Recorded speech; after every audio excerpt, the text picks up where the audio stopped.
Negatibo sa swab test ang 36 na pulis na direct contact ng 2 pulis dagupan na nagpositibo sa COVID-19.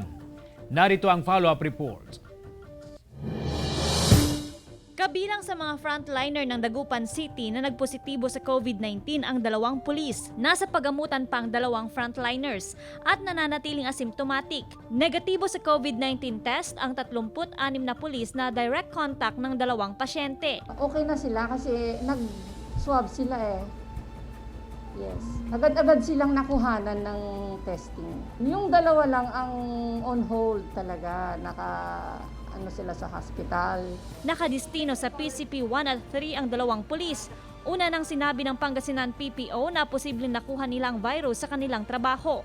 Nagkaroon ng pagbabago sa police deployment sa Dagupan City. Instead, yung magtatagal tayo sa tinatawag nating police visibility, matagal ang exposure pagka police visibility.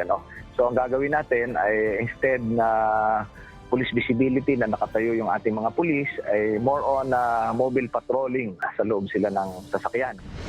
Umabot na sa 775 ang kumpirmadong kaso ng COVID-19 sa Region 1, 3 at Cordillera Administrative Region, 93 sa Region 1, 57 sa Cordillera Administrative Region, 625 sa Central Luzon.